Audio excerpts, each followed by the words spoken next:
Salve Maria Santíssima.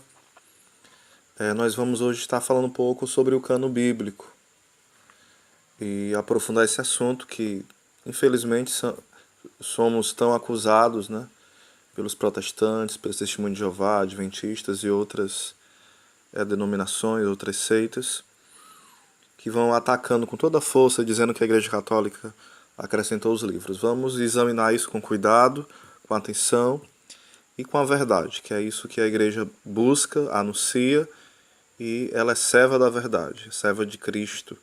Ela é o corpo místico de Cristo.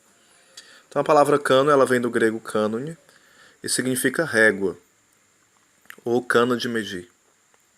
No caso, a cana ela era usada pelos antigos como um instrumento de medição.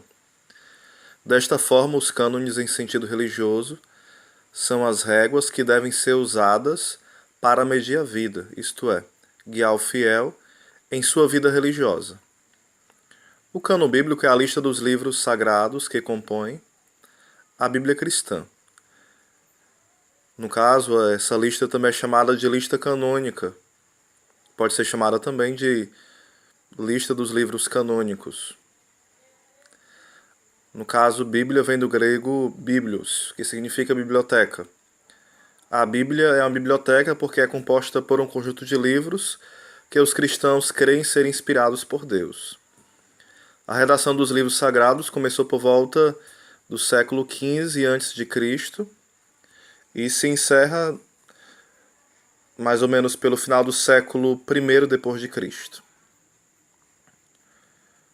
Ao contrário do que muitos pensam, a Bíblia cristã, organizada como um único livro, não foi assim entregue pelos apóstolos. Antes que fosse possível reunir os livros sagrados em um único volume, foi necessário saber quais eram esses livros. A Sagrada Escritura em nenhum lugar define a sua lista de livros sagrados. O índice por si mesmo também não é um rol inspirado, mas uma criação humana, visando facilitar a localização dos diversos livros sagrados existentes nesta biblioteca chamada Bíblia. E embora alguns pesquisadores defendam a existência de um cânon bíblico judeu, já fixado depois do tempo do profeta Esdras, não havia nos primeiros séculos da era cristã um consenso sobre quais livros de tradição hebraica deveriam ser considerados canônicos. No caso, essa mesma dúvida ela permeou sobre alguns livros da literatura cristã. Pairava essa dúvida acerca disso, sobre os livros também do Novo Testamento. Não só acerca dos livros do Antigo Testamento, mas acerca do Novo. Havia ainda essa incerteza, não havia um consenso geral quais eram os livros inspirados. Desta forma, nos primeiros séculos, alguns livros eram aceitos por toda a Igreja, enquanto outros tinham sua inspiração contestada ou posta em dúvida. Por esta razão, alguns livros que hoje se encontram na Bíblia só foram considerados canônicos mais tarde. Considerando tudo isto, os livros canônicos que compõem a Sagrada Escritura cristã são classificados quanto ao reconhecimento de sua canonicidade como protocanônicos e deuterocanônicos.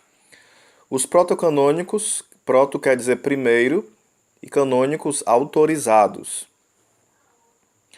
No caso, são aqueles que jamais tiveram sua canonicidade contestada.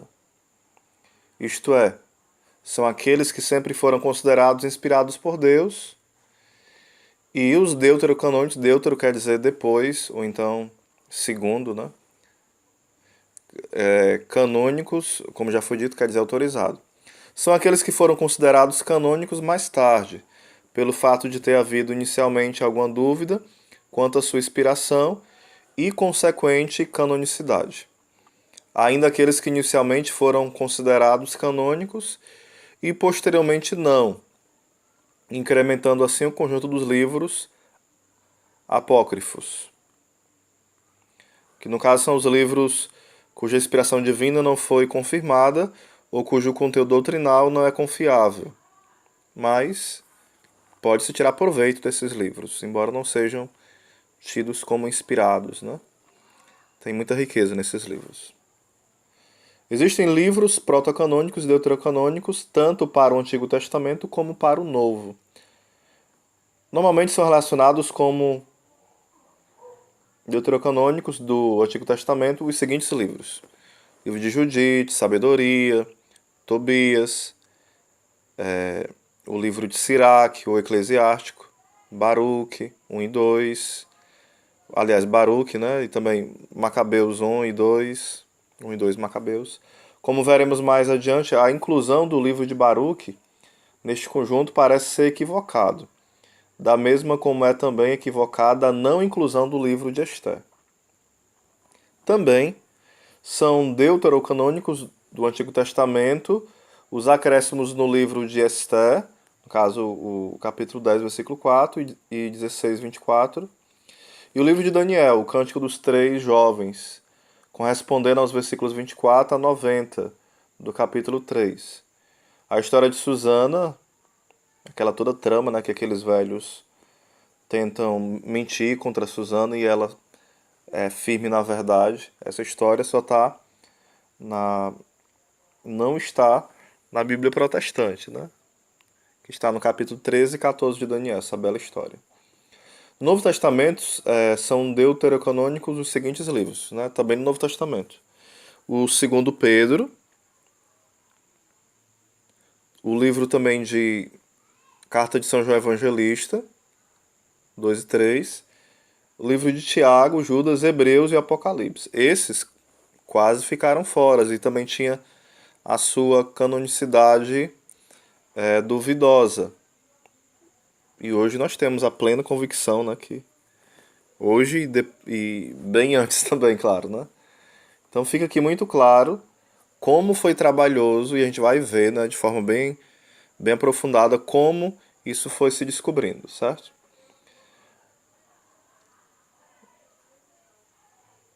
Aí, como é o conjunto desses livros canônicos? Vamos lá. No caso, algumas pessoas acreditam que é possível saber o conjunto dos livros canônicos, simplesmente porque a sua inspiração divina é evidente. Esta ideia, além de ser bastante subjetiva, depende também de conceitos e critérios de verificação ainda mais subjetivos. Por exemplo, quais atributos definem se um livro é inspirado ou não? Que critérios de avaliação e verificação destes mesmos atributos devem ser usados? Que opiniões seriam tão múltiplas quanto são as estrelas do céu? Aliás, as opiniões nelas são múltiplas a esse respeito. Então tem uma bagunça que precisa ser organizada. De fato, nenhum autor dos livros do Novo Testamento diz ter escrito sob o impulso do Espírito Santo, exceto São João ao escrever o Apocalipse. Ou seja, os próprios autores não falam que o livro é uma autoria da ação da inspiração do Espírito Santo. Ademais, ainda que cada livro da Bíblia começasse com a frase: "Este livro é inspirado por Deus", semelhante frase não provaria nada, porque poderia ser colocado isso em qualquer livro, né? Ora, o Alcorão diz ser inspirado, assim como o livro de Mórmon e vários livros de religiões orientais. Ainda os livros de Mary Beck Edge, a fundadora da ciência cristã, o Ellen White, que é a fundadora do Adventismo do Sétimo Dia, eles se dizem inspirados e se autoproclamam, né, cristãos e rejeitam vários outros grupos cristãos. E mesmo assim, nós não, como católicos, duvidamos piamente que isso seja algo inspirado, esses pseudos profetas, né, falsos profetas. Pode-se concluir, então, que o fato de um escritor atribuir a si qualidades de inspiração divina não quer dizer que assim o seja na realidade. Tendo em conta esses argumentos, alguns recuam e afirmam que o Espírito Santo nos diz claramente que a Bíblia é inspirada. Uma noção bastante subjetiva, que também pode ser usada por um hindu, muçulmano ou um espírita, para afirmar que os deuses, Alá ou os espíritos respectivamente lhes convencem que sua escritura é divina. Ou seja, não é uma coisa pessoal, eu vou deduzir, esse livro é inspirado porque Deus me disse. É algo muito superficial isso, né?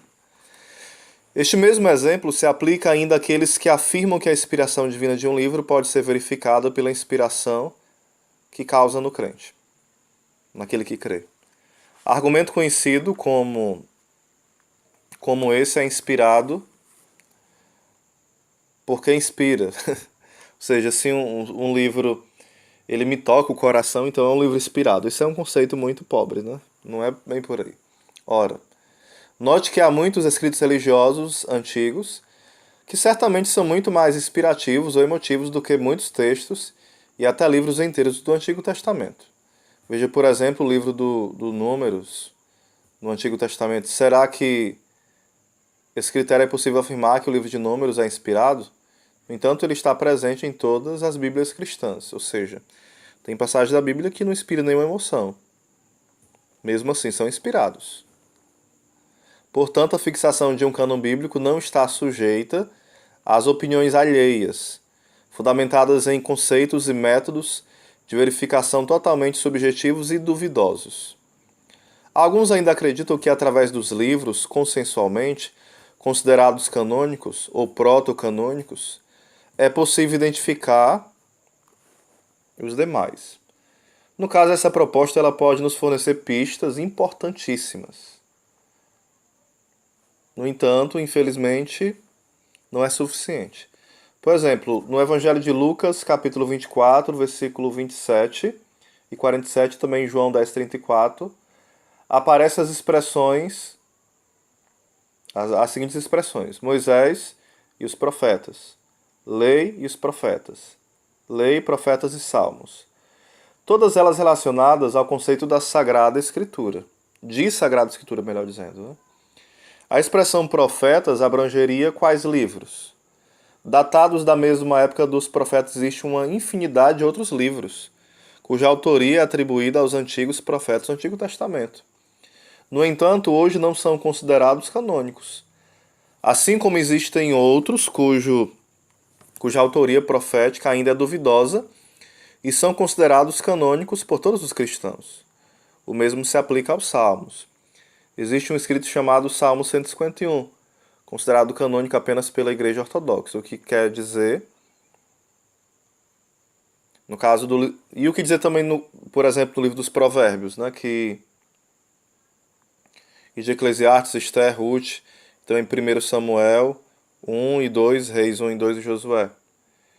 Eles fariam parte de um grupo, lei, profetas ou salmos. Ou estariam em um grupo cuja menção não se encontra em qualquer um dos livros protocanônicos. Ainda o Antigo Testamento faz referência, e pelo menos 21 livros que hoje são considerados apócrifos.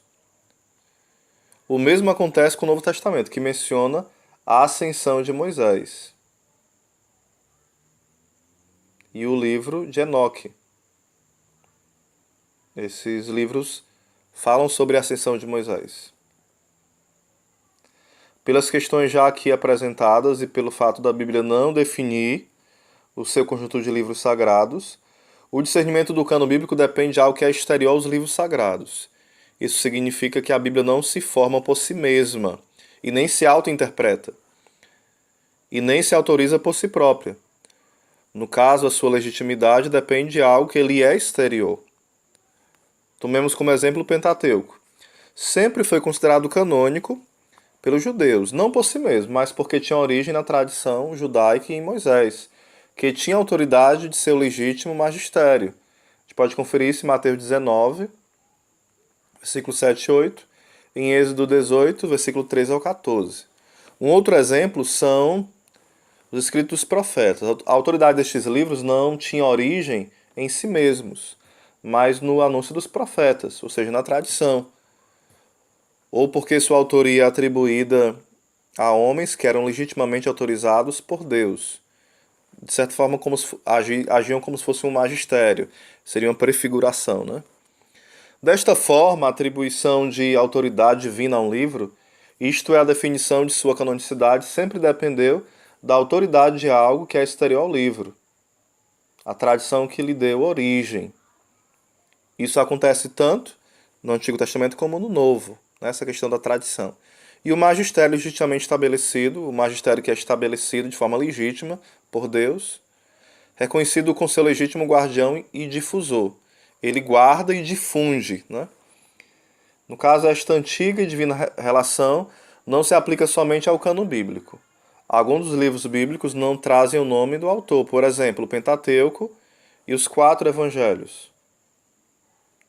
A atribuição da autoria de muitos livros canônicos também dependeu muito da tradição e do magistério divino. O Senhor foi conduzindo ao longo da história e foi prefigurando no Antigo Testamento o magistério e também a tradição. Então, a tradição oral e o magistério precede ao escrito canônico e vão discernindo, né? Então, aqui é um pouquinho sobre o cano bíblico.